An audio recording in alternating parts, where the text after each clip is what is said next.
Iniciando a apostila 2, capítulo 1: Brasil, climas e formações vegetais. Página 2, apostila 2, capítulo 1. Vamos analisar essas imagens e as informações que nelas são contidas. Olha que riqueza vegetal. Poderia ser a floresta amazônica? Diariamente, 20 trilhões de litros de água são originados pela evaporação das árvores da floresta amazônica. 20 trilhões de litros de água são evaporados da floresta. A planta evapora água, né? É muito quente e muito úmido na Amazônia. E a própria planta, as próprias árvores imensas, com as folhas grandes, latifoliadas, evaporam grande quantidade de água para a atmosfera. Essa grande quantidade de água é chamada evapotranspiração. Evaporação da transpiração da água das plantas. Cerca de 300 litros de água são lançados diariamente na atmosfera por uma árvore com uma copa de 10 metros de diâmetro. Só uma árvore lança 300 litros de água todos os dias. Então, se eu cortar essa árvore, ela não vai mais lançar essa quantidade de água.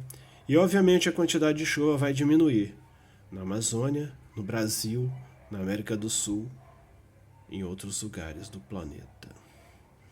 E se eu cortar essas árvores para plantar capim, pasto, em média, a evapotranspiração das áreas de pastagem ou desmatadas é 4 vezes menor do que a das áreas cobertas por florestas. Então, vai diminuir a chuva no planeta. E o oxigênio? Tudo bem, não é a Amazônia que fornece a maior quantidade de oxigênio do planeta. A Amazônia não é o pulmão do mundo. O pulmão do mundo está nos oceanos. Esse mito já foi desmentido, pois as algas microscópicas, os fitoplânctons, liberam a maior quantidade de oxigênio, mesmo porque elas não cessam de produzir oxigênio dia e noite, e as plantas não. Perguntem à professora de ciências se as plantas produzem oxigênio à noite ou não. Enfim, virando a página, agora para a página 4 da nossa apostila, essa do cachorrinho segurando o guarda-chuva. A importância da dinâmica climática. Bom, é importante o clima, sabermos do clima. Nos Estados Unidos tem uma emissora de TV dedicada ao clima, né? Weather Channel. Bom, mas enfim, aqui também deveríamos dar mais importância ao clima. Alguns setores dão. Conhecer e desvendar a dinâmica da Terra é um dos grandes anseios da humanidade, desde os tempos mais antigos. O clima compõe um dos fatores mais importantes da natureza, pois exerce grande influência na modelagem do relevo. Chuva, vento, gelo, enfim. No regime dos rios, na formação de diferentes tipos de vegetação e na existência das variadas formas de vida na Terra. Terceiro parágrafo. O clima influencia o dia a dia de todos. Pense, por exemplo, no tipo de roupa que você vestiu hoje, nos produtos agrícolas cultivados na região onde você vive, sistema de refrigeração, aquecimento dos lugares. Claro, se eu morasse no Rio Grande do Sul, agora eu não ia ligar o ar-condicionado. Mas, como eu não moro, pode ser que eu ligue, mesmo no inverno, num país tropical, onde as temperaturas são altas. Se eu morasse no Canadá, provavelmente eu não compraria ar-condicionado, mas compraria aquecedor. Enfim, o clima influencia diretamente na vida do ser humano. Próximo parágrafo. Você consegue perceber a influência do clima em cada uma dessas situações? A distribuição do calor e das chuvas propicia o desenvolvimento de diferentes tipos de paisagens. Ou seja, o clima tem tudo a ver com as paisagens, com a vegetação também. Natural e determina, muitas vezes, a atividade humana ser desenvolvida em cada região. A agropecuária, as atividades industriais, os serviços, por exemplo, estão direta ou indiretamente relacionados com as características climáticas da localidade em que são praticadas. Ou seja, não dá para plantar maçã aqui em plena região tropical. Dá, em alguns lugares, mas a produtividade não compensa, se eu fosse plantar para vender. Na região temperada, no sul do Brasil, se cultiva a maçã. Nós consumimos a maçã nacional, que vem do sul do Brasil. Enfim, o clima é muito importante para a atividade produtiva, para o nosso dia a dia, para uma série de situações. Próxima página, página 5. Dinâmica climática brasileira. Bom, como são os climas do Brasil e como que eles ocorrem? A dinâmica climática. Primeiro vamos definir o que é tempo atmosférico e o que é clima. Tempo atmosférico muda de acordo com as condições da atmosfera. Ele é dinâmico, ele pode mudar a todo instante. Tempo atmosférico. Como está o tempo hoje? Chuvoso? Amanhã pode estar ensolarado? O tempo sempre muda. Frio hoje, amanhã quente. Já o clima não. O clima são a média das condições atmosféricas, a média do tempo de todos os dias do ano. O clima tem características. Nosso clima é quente, úmido, chove mais no verão, menos no inverno, mais seco no inverno. São as características de cada clima. Ele não muda, o clima não muda, o tempo muda. Circulação das massas de ar.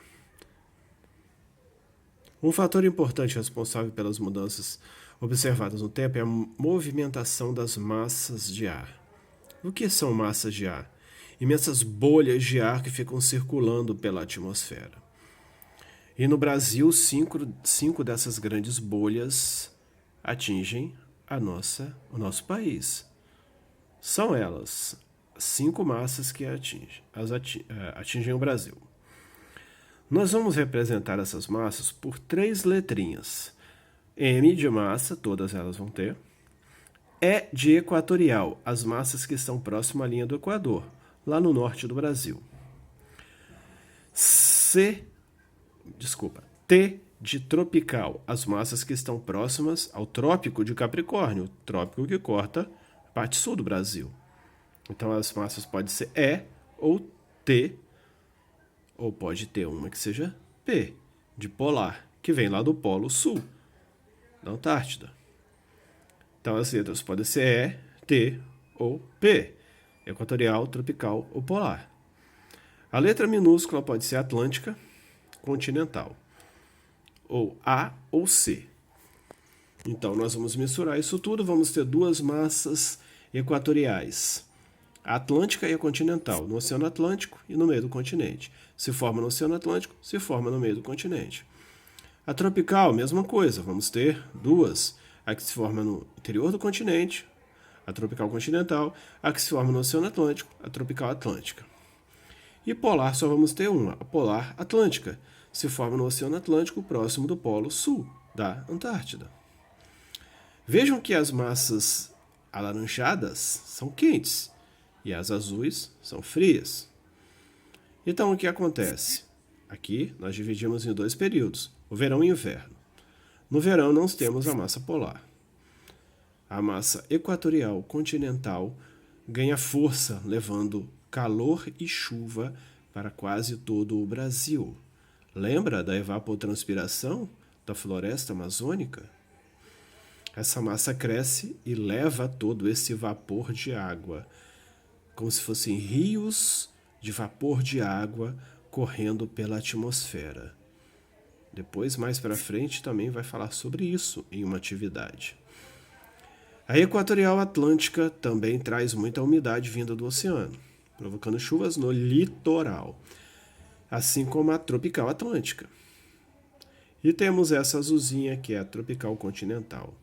Ela se forma no meio do continente. Ela leva calor no verão, mas em alguns momentos leva queda de temperatura, por isso ela está na cor azul, que seria fria. No inverno, nós temos a equatorial continental e a equatorial atlântica perdem força, principalmente a equatorial continental, mas continua quente na região amazônica. E a tropical atlântica ganha força, levando chuva para grande parte do litoral do Brasil e às vezes até para o interior. E às vezes a polar atlântica ganha muita força, levando frio para boa parte do país, talvez até lá na Amazônia. Olha a setinha aqui. Quando ela é muito forte, ela chega até na região norte. Raramente acontece de fazer frio lá, mas ela pode chegar, causar uma queda de temperatura, um friozinho. Esse fenômeno que ocorre quando a massa de ar vem muito forte da região polar e provoca frio na Amazônia, esse fenômeno é chamado de friagem. Mais para frente nós vamos ver. Então a massa equatorial continental origina-se na porção oeste da Amazônia, influenciada pela proximidade da linha do Equador, baixa latitude, próximo... Opa, saiu aqui, hein? Próximo à linha do Equador. Apresenta elevadas temperaturas, ou seja, é muito quente. Apesar de ser uma massa continental, sua grande umidade deve ser o fato de se originar sobre uma área de muitos rios caudalosos, onde há grande evapotranspiração. A evaporação da transpiração da água das florestas. Agora na página 6, a próxima massa, equatorial atlântica. Atinge praticamente todas as regiões brasileiras, ocasionando chuvas. No inverno, sua ação restringe a região amazônica. É aquela, forma-se no litoral. Olha a floresta amazônica e o rio Amazonas aqui de novo. Né? Bom, outra massa também no interior é a tropical continental.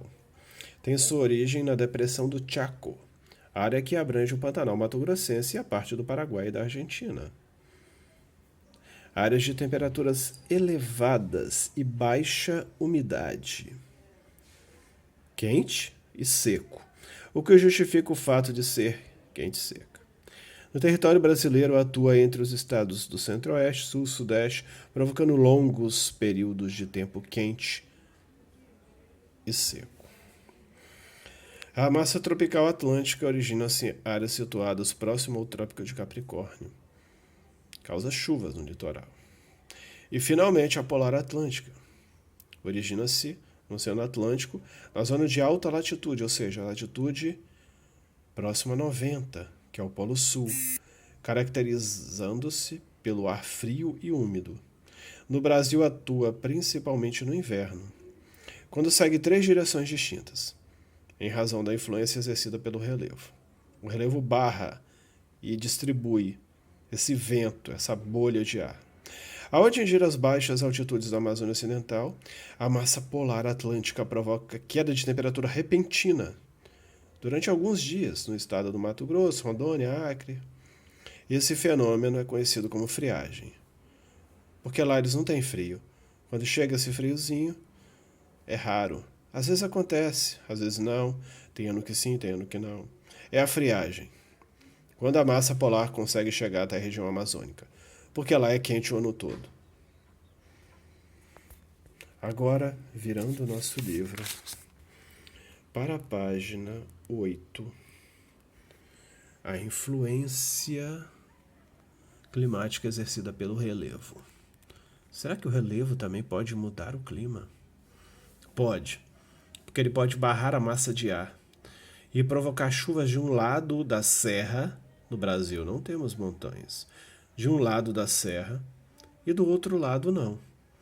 A chuva de relevo, ou essa chuva provocada pela massa de ar que é impedida de passar para o outro lado, é a chamada chuva de relevo ou chuva orográfica. O mestre Álvaro é uma barreira natural do relevo que provoca chuvas do lado de cá, né, lado do litoral onde nós estamos, Mas do outro lado, mais para o interior, para o norte do município da Serra, não chove. Isso acontece muito aqui. Às vezes nós temos chuvas do lado de cá, no município de Vitória, de Cariacica, de Serra, mas no norte do município de Serra, indo para Aracruz e municípios vizinhos, não chove, porque o mestre Álvaro não deixa essa chuva passar, é a chuva de relevo. Isso também acontece no Nordeste, porque lá também tem uma serra. Aqui é um monte, lá é uma serra, a Serra da Borborema. E ela não impede ela impede que a passagem, ela impede a passagem da massa de ar úmida vinda do litoral, que provoca chuvas então no litoral e seca no interior, no sertão nordestino. Mas além do relevo, outros fatores são muito importantes, como por exemplo a latitude. Esse é o maior fator. A latitude é a distância de qualquer ponto da Terra até a linha do Equador. Mais perto da linha do Equador, mais quente, mais longe da linha do Equador, mais frio. Por isso, na zona equatorial, perto da linha do Equador, é muito quente. E na zona tropical ou intertropical, entre os trópicos, é quente, bem quente. Onde nós estamos agora. Verões, principalmente, muito quentes. Abaixo do Trópico de Capricórnio, ao sul do estado de São Paulo, entrando no estado do Paraná, Santa Catarina e Rio Grande do Sul, estamos na zona temperada do sul. É uma zona onde no inverno as temperaturas caem bastante. E por último, as zonas polares, Ártica e Antártica, onde o raio solar atinge a Terra de forma muito inclinada e as temperaturas ficam muito baixas, normalmente abaixo de zero, mantendo o gelo eterno, camadas e camadas de gelo sobre o solo. Outros fatores influenciam no clima. Agora na página 9. A continentalidade ou maritimidade. A distância de algum lugar em relação ao mar. Isso influencia no que nós chamamos de amplitude térmica, que é a diferença entre a temperatura máxima e a temperatura mínima. Perto do mar, como Vitória, a amplitude térmica é menor. A diferença entre o período mais quente, a hora mais quente do dia, e a hora mais fria é menor. Já em locais longe do mar, como por exemplo em Belo Horizonte, a diferença entre a hora mais quente do dia e a hora mais fria é maior, a amplitude térmica é maior. Esse fenômeno é conhecido como continentalidade, quando é longe do mar, dentro do continente, maritimidade, quando é próximo do mar. As correntes marítimas também influenciam no clima. Correntes frias, como a corrente de Humboldt, que atinge a costa oeste da América, no Peru, no Chile, provocam queda de temperatura e longos períodos secos. E correntes quentes, como a corrente do Brasil, trazem chuva e aumento de temperatura. E, por último, a ação do homem desmatando, queimando, extraindo recursos minerais, naturais em geral, do planeta, pode influenciar diretamente ou indiretamente no clima, nas mudanças climáticas. O homem queimando combustíveis fósseis, petróleo, carvão mineral, polui a atmosfera, enche ela de CO2 e outros gases poluentes, fazendo com que os raios solares penetrem na atmosfera da Terra, não consigam sair totalmente e deixem a atmosfera mais quente, influencia diretamente no clima. Queimadas, desmatamento, atrapalha a evapotranspiração, diminui as chuvas, influencia no clima. O ser humano consegue alterar essa fina camada que envolve a Terra, chamada atmosfera. E se não tomarmos cuidado, as consequências poderão ser desastrosas.